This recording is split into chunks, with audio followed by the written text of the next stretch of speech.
Tesla populer, apakah Indonesia sudah siap dengan kedatangan mobil listrik? Semenjak nama Elon Musk menjadi perbincangan belakangan ini, Tesla sebagai perusahaan mobil listrik miliknya pun menjadi sorotan masyarakat.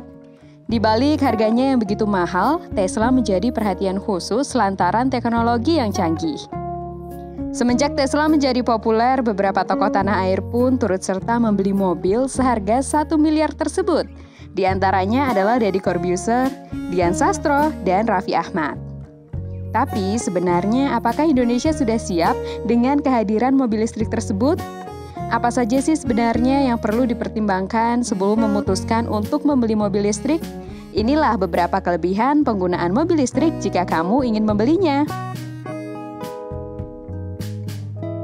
Yang pertama, penggunaan energi yang lebih irit. Penggunaan energi listrik sebagai bahan bakar membuat mobil listrik jauh lebih irit. Menurut perhitungan, untuk jarak 120 km hanya dibutuhkan dana sekitar Rp75.000. Berbeda dengan mobil BBM, dengan jarak yang sama diperlukan dana 4 kali lipat dari mobil listrik. Yang kedua, ramah lingkungan.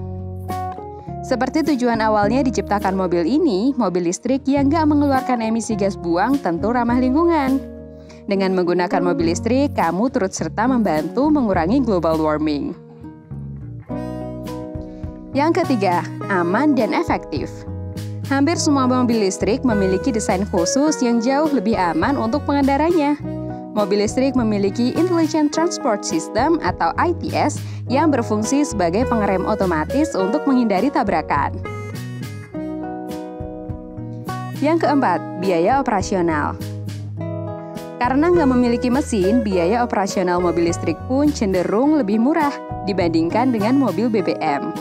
Kamu nggak perlu melakukan pergantian oli, cukup dengan perawatan baterainya saja.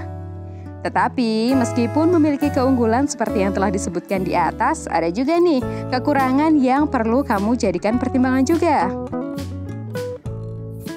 Yang pertama, tempat charging. Hingga saat ini, sayangnya belum banyak tempat recharging untuk mobil listrik. Di Indonesia, hanya ada 2 tempat yang bisa melakukan fast charging yang berlokasi di Jakarta. Satu di kantor BPPT, dan satu lagi di Serpong. Yang kedua, belum adanya regulasi.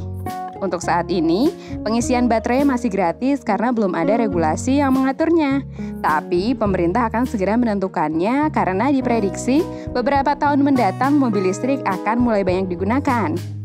Untuk sementara, pemerintah memberikan keistimewaan dengan parkir gratis.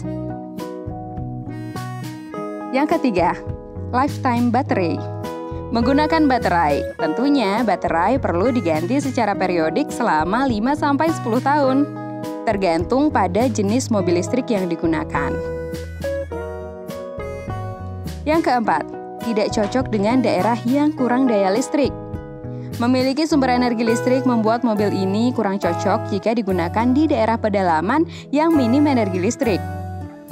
Mengingat beberapa daerah di Indonesia masih bermasalah dengan sumber energi listrik. Sejauh ini, untuk digunakan di perkotaan cukup aman. Selain membantu mengurangi polusi udara, berbagai macam kelebihan mobil listrik yang kian marak digaungkan memang tampak sangat menggiurkan. Apalagi mobil listrik memiliki desain yang gak kalah menarik. Kalau menurut kamu, gimana nih Sohib? Apakah kamu memiliki keinginan untuk membeli mobil listrik juga? Jangan lupa follow Hipwi di sosial media biar nggak ketinggalan update konten positif. Dan bergabunglah ke Hipwi Community supaya karyamu bisa dibaca jutaan anak muda Indonesia.